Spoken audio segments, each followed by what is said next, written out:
don't know what. Take a look at It was working last Thursday when we tested it, so. He said it was good.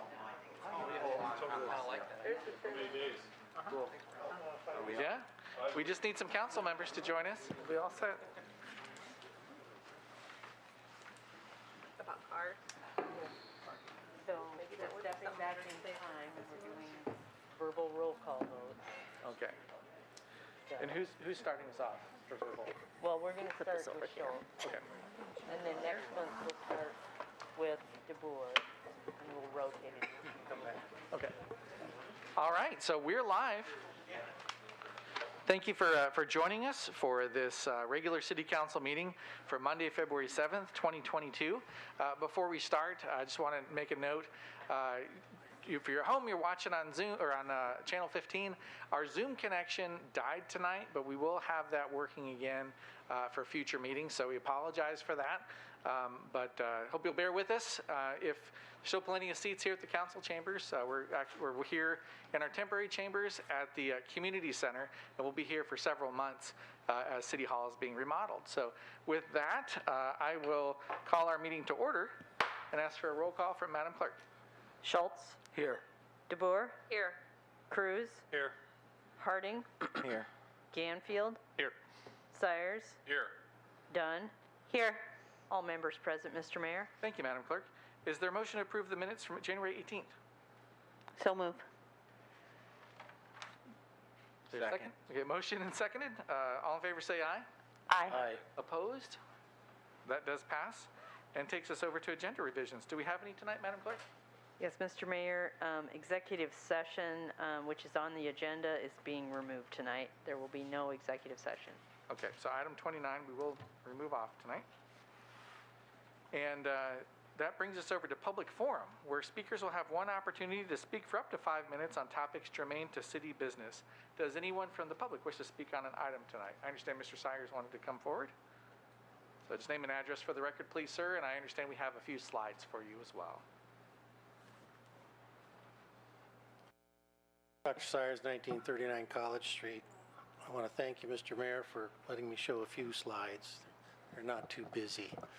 And I know everybody here has a lot on their plate, so I'm going to try to be brief.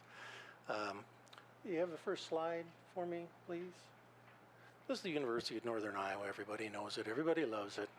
Established just after the Civil War as an orphan's home and a place to instruct teachers.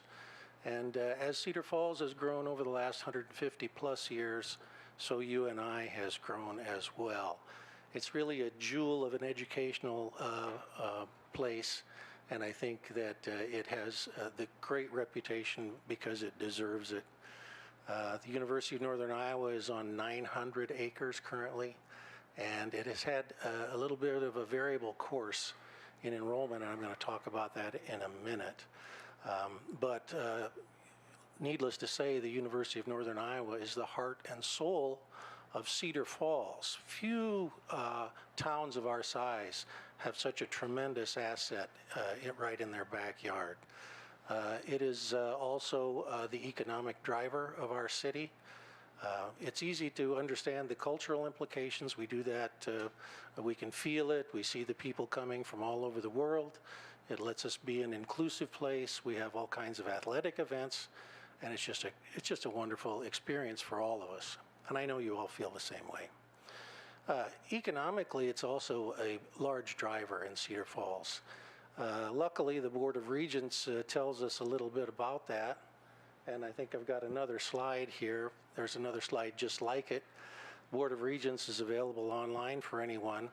But this demonstrates that economically there's a direct injection of nearly $200 million into the Cedar Falls economy through salaries and so forth, a direct money transfer into Cedar Falls. Additionally, the students there, this is 2017 data, the students there inject about $20 million more, and visitors another $2 million. So there's about $220 million every year flowing into Cedar Falls of economic benefit from the university. Additionally, and I was kind of interested, there are outreaches to businesses, and the Board of Regents in their wisdom assesses that at about $67 million, if I remember correctly, and that's the next slide.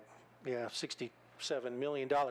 They've got a complicated way of deciding how much money this is worth to Iowa, but it comes out to $1.6 billion over the life of a graduate. So over 4 years, UNI is injecting $1 billion into the Cedar Falls economy. Next, please. So this was 2017, but they had old enrollment numbers. I've lived here all my life.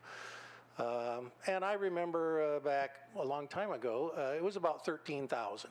And if you look at the lowest numbers there, you can see from 1999 to 2009 that UNI fluctuated between about 12 and 13,000, something in there.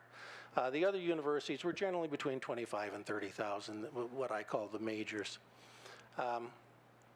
Data wasn't available after this, but I dug around. It's a little bit difficult to decide what to use as enrollment numbers because they encompass a number of things. You know, it can be people who are just taking online classes. It can be people who are adults taking classes. It can be part-time people, and it can be full-time enrollees. But I think the fall enrollment numbers are about as good as you can get. And so I looked at them. And after about 2011, they dropped 1,000, and then they were in the range of 1,000 for a number of years. And then around 2017, they began to drop 6% a year for the next 5 years. Now, in 2020, we all may remember that COVID hit, and so it dropped precipitously then. But in general, if you were looking at COVID, with the COVID numbers, the enrollment at the University of Northern Iowa had dropped by 40%. And you're at 30 seconds remaining, but I'm going to grant an additional 3 minutes. Oh, thank you.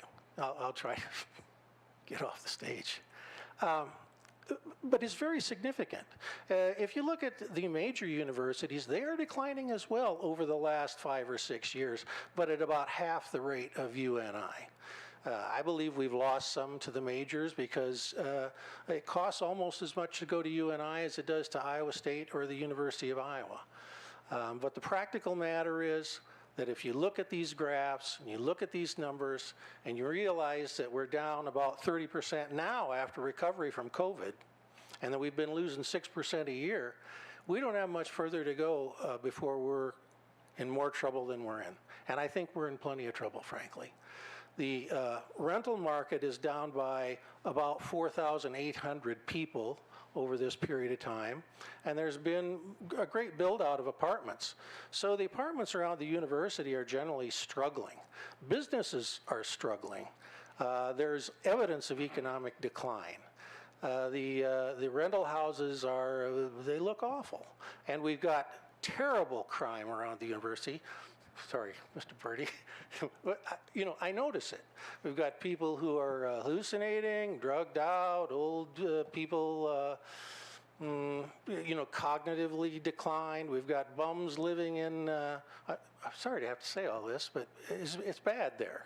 Basically, it's not good. And the drug problem is very bad. They put them in mailboxes and all kinds of things. I've talked to the mailmen. They're having trouble.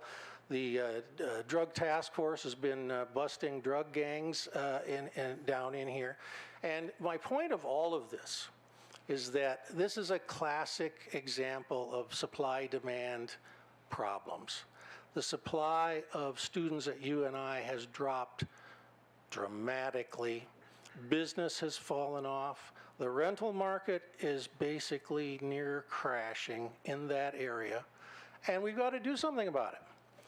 So that's the entire reason I came, is to just make sure that you were hearing from somebody who was experiencing it. 1 minute remaining. Just how bad it is. What can we do about it? I think the first thing to do is define it, to recognize it, and decide you're actually going to do something about it. It's easy to throw up your hands, say, well, you and I, that's their problem. They're going to tell you that they are doing everything they can. The Board of Regents is going to say they're doing everything they can. But I think that you can, combat the drugs, you can clean up with ordinances around the university, and you can write legislation about drugs, and you can pressure the legislature and the Board of Regents to make accommodations for the University of Northern Iowa, because its decline is precipitous, and it's potentially going to get devastating. So I'll stop there, but I could go on. So thank you, everyone. Thank you, Dr. Cyrus.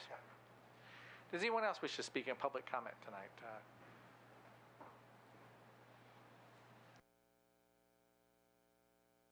Evening, Ms. Beach, if you could just give name and address for the record, please, ma'am. Just a minute, this has got to come down. Is that going to work? Okay, I can't read what I got there. Okay, good evening, if I get organized. It's so nice to be on the same platform as you are. I really love it. I don't feel like I'm having to look up at these happy faces. Okay, I'm here about you and I, but I'm here about the Searly House. Preservation, Iowa, where I sent the information into. I want to just read a couple of things about what has happened here that we've noticed. The historical significance of this landmark to you and I more than justifies its preservation, as does its place in the community's past. To begin, it must be maintained while campus and community undertake an inclusive discussion about its future. A decade ago, that kind of brainstorming led to a local benefactor stepping up to preserve the city's old post office, now Bike Tag, when it was threatened with demolition. The campus landmark deserves the same chance for a start. The cottage could continue to house the Honors College, welcome alumni and visitors, be an exhibit showcase for UNI's history. And that's really, if I'd had my druthers, that's what I'd like to see as a miniature museum there. So that's one of the things that we're saying about that. And just to go back a little bit, after the new president's home was built in 1909, the university used the building as a campus hospital and then a nursery to focus on child study and parent education. Then in 1971, the university decided to make a commitment to welcoming and supporting a diverse student population and opened their first ethnic minorities cultural and educational center in what is now the Honors Cottage. Therefore, the building is also significant to the history of university on UNI campus. I know I'm going to harp on this until something happens and something breaks loose, but we're missing a big thing if we don't do something with UNI about it.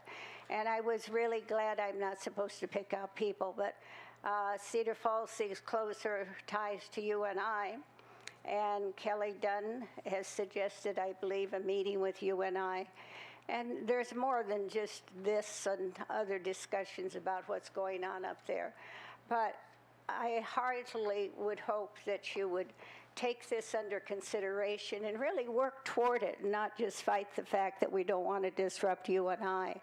UNI should look at it as an opportunity to make it better between the city and the university. Years ago, they used to call it town and gown. There was always a difference of town and gown. Kids never got off the campus and came downtown. They had no idea what downtown was. And this last year, if you took part in their homecoming, they had it downtown. And I stood by kids for the whole parade, about 4 or 5 kids. The young man I talked to had hardly been downtown. He'd been going for 3 years to College Hill here. And he's not gotten off the campus, or else he'd gone somewhere else. And I think there could be a much better collaboration, always could have been. If you notice the signs on each side of Cedar Falls, that was something we did with UNI. It came out of out of some people I know's heads to do that. We talked to the president of UNI, and we have the welcome signs, 2 of them. And I know that at the time we got them both up, that they wished we had 2 more. Well, the people who got involved and really pushed it before are now gone, not doing that kind of thing. Anyway, I'm here tonight. I probably will be here at your next meeting. I encourage you to go up and go through that building. It is worth keeping. There's no doubt about it. And to tear it down is not going to do anything for the goodness of you and I. Thank you. Thank you, Ms. Beach.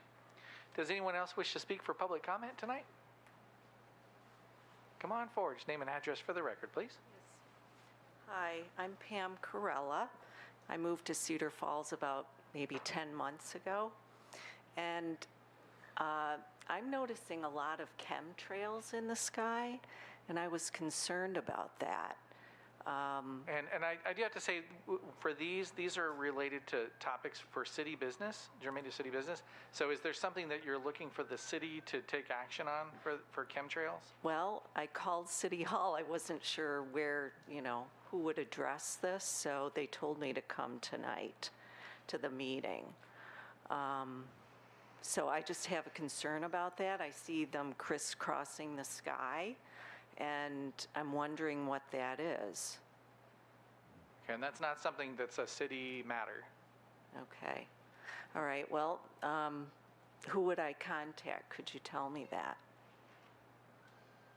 You could start, imagine, with the FAA. Okay. All right. Well, I apologize. That's just not something we can really act on here for you. okay. I didn't know if it was, so you don't have control over that whatsoever? No, and we don't have aircraft owned by the city. Okay. All right. Well, I'll just comment also about the gentleman who was talking about the increase in crime. So I do DoorDash, and I can tell you I deliver to a lot of homes, and the minute they open the door, it smells like, they've been smoking something. So it is a big problem. I've had people come to the door almost looking like a zombie. It's very sad. Okay. Yeah. Thank you, Ms. Corella, and welcome to the community as well. Thank you. So does anyone else wish to speak in public comment tonight? Yes, Mr. Vajpayee. Just name and address for the record, please, sir, and you'll have 5 minutes. Ishan Vajpayee, 331 Conver Lane, speaking private citizen today. Just wanted to add some comment to a prior discussion that was occurring about, I think it was a good question, why have planning and zoning review of site plans if the criteria is so clear cut? And the truth of the matter is, there's the Code of Federal Regulations, which is probably 1 million pages long. There's the Iowa Administrative Code, which is so long that even a kind of law nerd like me as a lawyer refuses to engage in the minutia of it as part of my practice.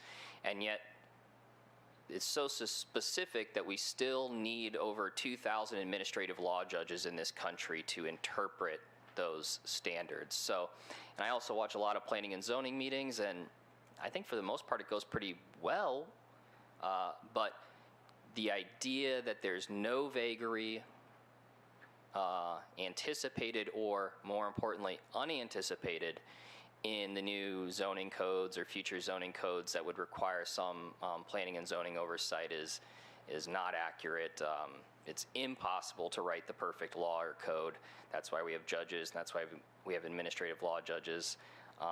So it's a great sentiment. The more specific you make it, the more contentious those planning and zoning meetings will be for sure. But the one time where there is a vagary or a disagreement on the application of one of those code provisions to a factual circumstance, that's when you really need a review board, not a review board, the Planning and Zoning Commission, to take a look at that and add a different perspective and hear different perspectives. So that's just my 2 cents it never goes as planned. And it's good to maintain that oversight from my perspective. So thank you. Thank you, Mr. Bajpai. And just to comment on that, during our work session tonight, we had a discussion about the new zoning ordinance and potential changes for it, and that is something that the council had a consensus to move forward back to planning and zoning, is to bring P&Z back into the discussion and into the code as being potential approvers of site plans again, to Mr. Bajpai's point. So stay tuned for that. That discussion will occur next in planning and zoning. So with that, any other public forum discussion tonight or comments? Okay, seeing none, then I'll consider the public forum closed and move us over to our new business. And we have a consent calendar where items will be acted upon by a voice vote on a single motion without separate discussion unless someone from the council or public requests that a specific item be considered separately. So does anyone from the council request to remove an item from the agenda from 2 through 9? Okay, seeing none, then I'll read those items. Item 2 is receiving and filing resignations of members from boards and commissions. Item 3 is approving recommendations of the mayor for appointment of members to boards and commissions. 4 is receiving and filing work session minutes of January 18th. Pardon me. 5 is receiving and filing committee of the whole minutes of January 18th. Then item 6 is receiving and filing minutes of the January 28, 2022 meeting with our legislators. 7 is receiving and filing departmental monthly reports from December. 8 is receiving and filing communications from the Civil Service Commission relative to certified lists. And item 9 is approving applications for beer permits and liquor licenses. Is there a motion to approve these items 2 through 9? So moved. Second. Motion and seconded. All in favor say aye. Aye. Opposed? Okay, those do pass. And that takes us over to the resolution calendar. These items will be acted upon by a roll call vote, and tonight, since we don't have the buttons, we do have to have the voice, and we're going to randomize it each council meeting so that it's a different person who has to go first, just to make it more fair. But these items will be acted upon by a roll call vote on a single motion without separate discussion, unless someone from the council or the public requests that a specific item be considered separately. Does anyone from council request to pull an item 10 through 25 for separate discussion? 13. 13 from Councilmember Harding. Okay, others?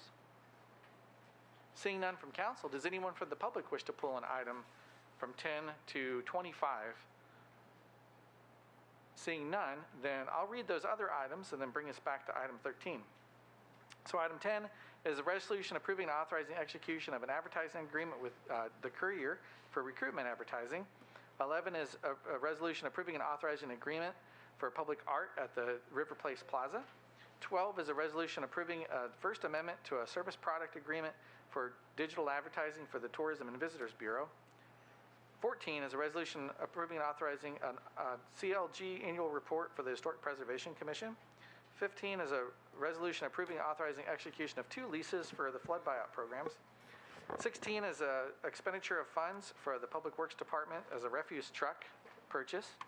17 is approving, authorizing an easement agreement with the Board of Regents for the West 27th reconstruction project. 18 is approving and accepting a warranty deed in conjunction with the Green Hill Road and South Main Street intersection improvement project. 19 is a resolution approving and authorizing execution of a license agreement with Oron Network Services for right-of-way on West Lone Tree Road in the public right-of-way. And then the remainder are dates of public hearings. So 20th is a date of February 21st, 2022 for a public hearing for plans, specifications, form of contract, and estimate of cost for the Oak Park Sanitary Sewer Repair Project.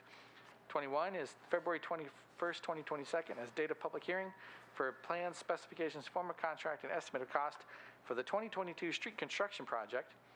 22 is a resolution for February 21st, 2022 as the date of a public hearing to consider entering into a amendment to develop agreement with Cedar Falls Municipal Utilities for the Unified Highway Corridor Urban Renewal District. Then 23 is a resolution for February 21st, 2022 as the date of public hearing for considering entering into a private development agreement for city property to Wayne Estates LLC. Then 24 is a resolution setting February 21st as the date of public hearing for entering into an agreement for private development for conveyance of certain city-owned real estate to McWing LLC. And then finally, 25 is a resolution setting February 21st, 2022 as the date of public hearing for the maximum levy rate. So is there a motion to approve these items? So moved. Second. Excuse me, I should say motion to approve these items minus 13. So it's been motioned and seconded, and this requires a roll call vote. Schultz, Aye. DeBoer, Aye. Cruz, Aye. Harding, Aye. Ganfield, Aye. Sires, Aye. Dunn. Aye. All voting aye, Mr. Mayor. Thank you, Madam Clerk. And this goes back to item 13, which is a resolution in support of a matching assets to community health grant application to the Wellmark Foundation for the Cedar River Recreation Project. Is there a motion to approve the item? So moved. Motion and seconded. Councilmember Harding, you have some questions or comments? Yeah, I just had a quick question. So this is the second grant we're applying for this, correct? Correct. Okay, and do we have an update on the first grant? Not yet. We probably won't hear till early March, sometime in March. I'm not sure when they'll get back to us. And then I saw in the line item that it said that we were using the emergency funds possibly to start. Are those the funds going to be replaced by a grant? Is that what we're... We've had emergency reserve funds identified for this project for a couple CIP rounds now. Okay. So no, it wouldn't replace any of the I funding. don't know where I It'd got just my be wires part of it. crossed. My apologies. Thank you. Okay, any other questions or comments on item 13? So it's been motioned and seconded for a resolution in support of a matching assets to community health grant application for the Cedar River Recreation Project and requires a roll call vote. Schultz, Aye. DeBoer, Aye. Cruz, Aye. Harding, Aye. Ganfield, Aye. Sires, Aye. Dunn. Aye. All voting aye, Mr. Mayor. Thank you, Madam Clerk. Bringing us over to ordinances, we have item 26, which is passing an ordinance amending Chapter 8 elections of the Code of Ordinances relative to correcting a Scrivener's error upon its first consideration. Is there a motion to approve? So move. Second.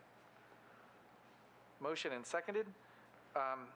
Actually, I might have misstepped on that one. We have two options here, which the second one is suspending the rules requiring ordinances to be considered at least 3 separate meetings, requiring at least 6 aye votes, and pass the ordinance upon its third and final consideration. So can we withdraw the motion, the original? So whoever made that motion, if you would be willing to withdraw. I withdraw the motion. Okay, thank you so much, and for your forbearance with me. So is there a motion to suspend the rules then? I move to suspend the rules requiring ordinances to be considered at least 3 separate meetings. Okay, so that's been motioned and seconded, or excuse me, there's a second? I'll second it. There's a second there. And so at this point, we need at least 6 aye votes to talk about it as it is with the suspension. So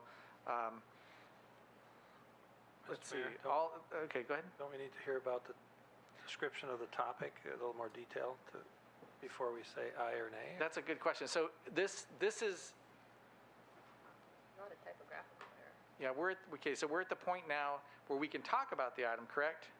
Or do we need to vote, have the 6 votes to suspend the rules first? Motion second on the floor. Discussion now. Okay, yep, and then we'll need the 6 votes to move forward with that suspended version. What So- it is. Yep. Okay, perfect. Yeah, so I'll open it up for council, actually, for staff, if you could just tell us what this entails. It involves one word. Well, 2 different streets. Yep. Yeah. Until the state caught it. I wrote 3 of these, each about 7 pages long, and I missed 1 word, so that's what we're here for.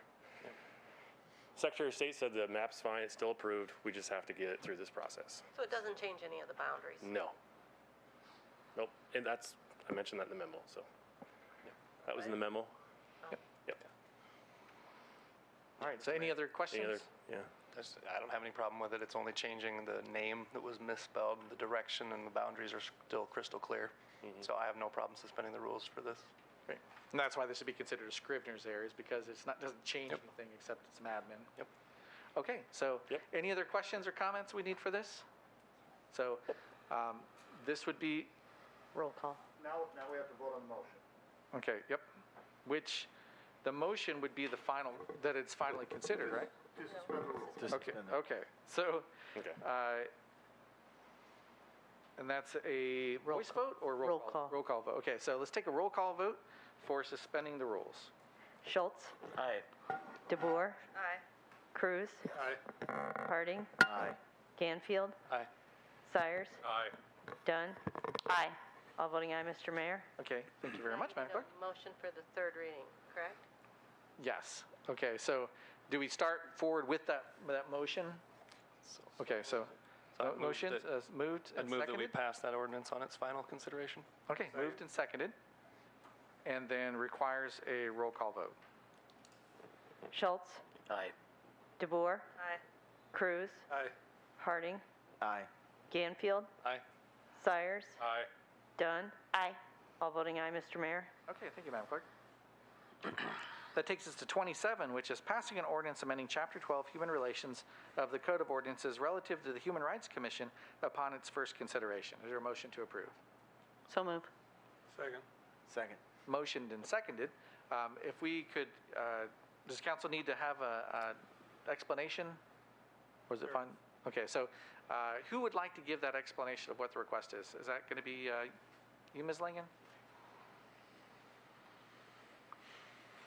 This will just describe what's requested for the change. So the topic is that we've always had 11 members, and last year we went down to 9 members, so we're asking to go back up to 11 members. We have 4 committees that we're finding 9 members just isn't getting, don't have enough people to get everything done, so we're just asking to increase to 11 members. Okay, thank you. And does council have any questions for Ms. Langen? Okay, seeing none, thank you very much. So it's been motioned and seconded. Any final questions? Seeing none, and motion and seconded requires a roll call vote. Schultz, Aye. DeBoer, Aye. Cruz, Aye. Harding, Aye. Ganfield, Aye. Sires, Aye. Dunn. Aye.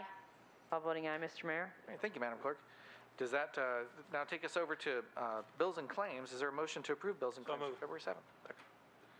Been motioned and seconded. And is there any discussion for that? Any from the public? Okay, so seeing none, then this requires a roll call vote also. Schultz, Aye. DeBoer, Aye. Cruz, Aye. Harding, Aye. Ganfield, Aye. Sires, Aye. Dunn. Aye. All voting aye, Mr. Mayor. Thank you, Madam Clerk. For council referrals, do we have any tonight from council? Seeing none. For council updates. There was a question from earlier. I think we were able to get an answer for the staff meeting this morning regarding the YouTube videos, and it was brought up as a question, I think it was the last meeting, of whether, like, what it would take to bring forward or get all of the videos put online. I think that question was answered for council, but in case there's questions from the public as well, if we could get like a 30-second infomercial on what the findings were.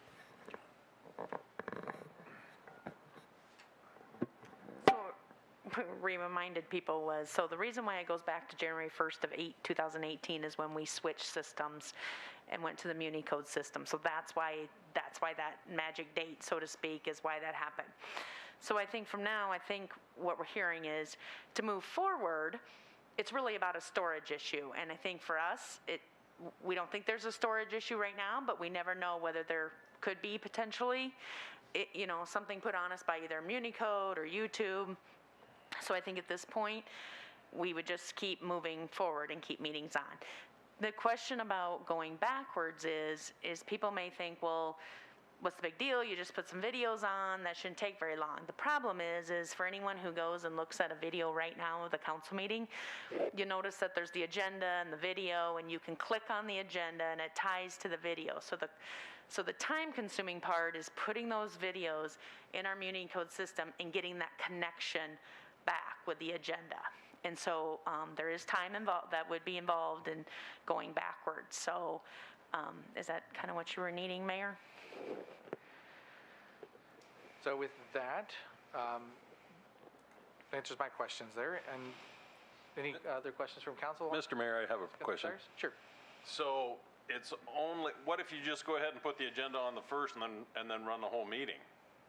Doesn't that just take up all the time? Then there wouldn't be any time really spent on it?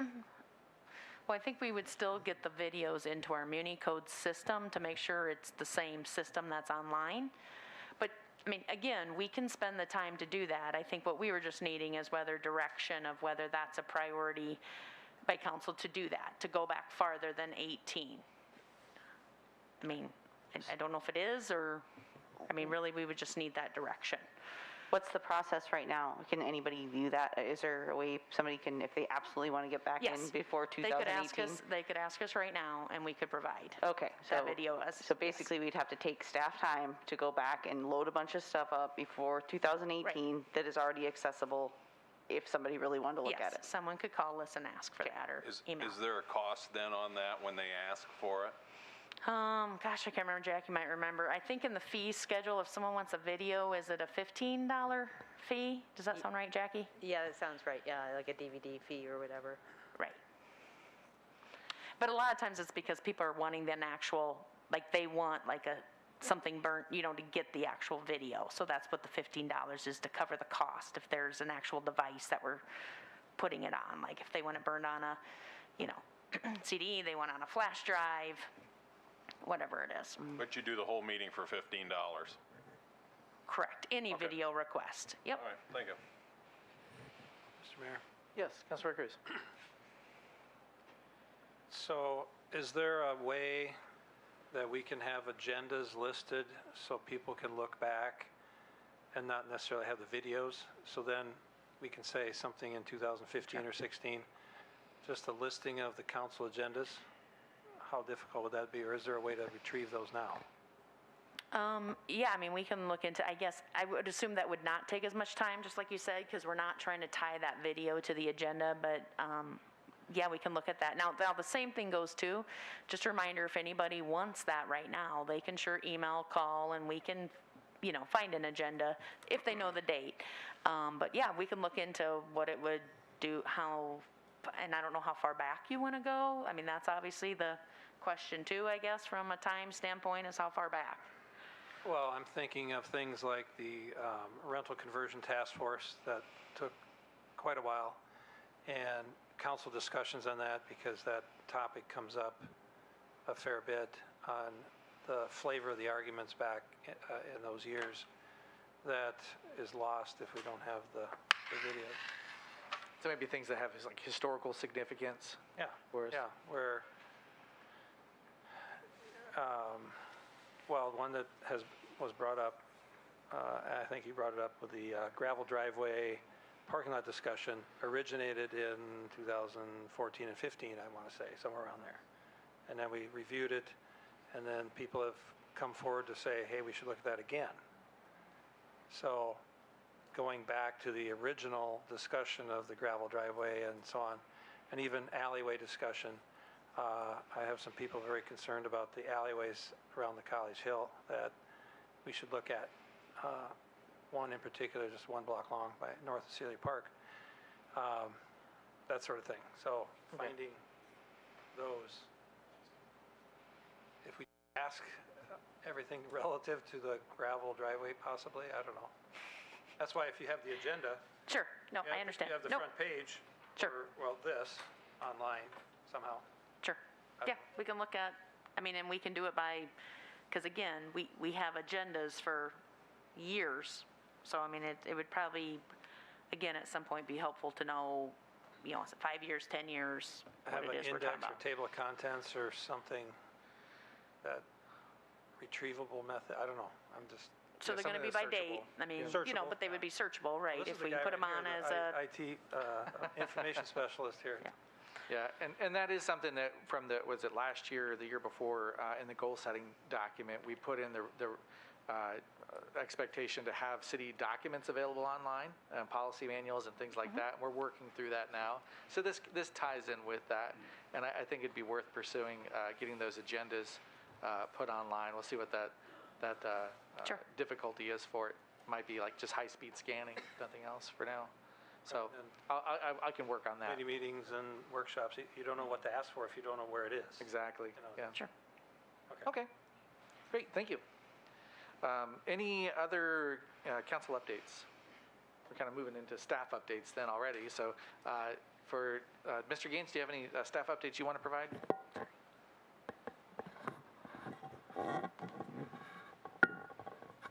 So Mayor, not really a staff update, but one thing, as you introduced the meeting this evening, it was about how we're in our temporary facility here for council meeting. And one of the things I wanted to do is thank some of our staff.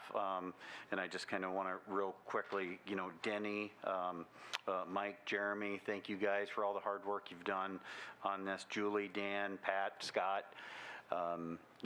To put together a regular meeting is a significant amount of work for these guys, but they have gone above and beyond trying to get this temporary facility set up. I know it's not perfect. I know we got some bugs to work out. They're doing some troubleshooting, but monumental task, and so thank you guys. I think a round of applause.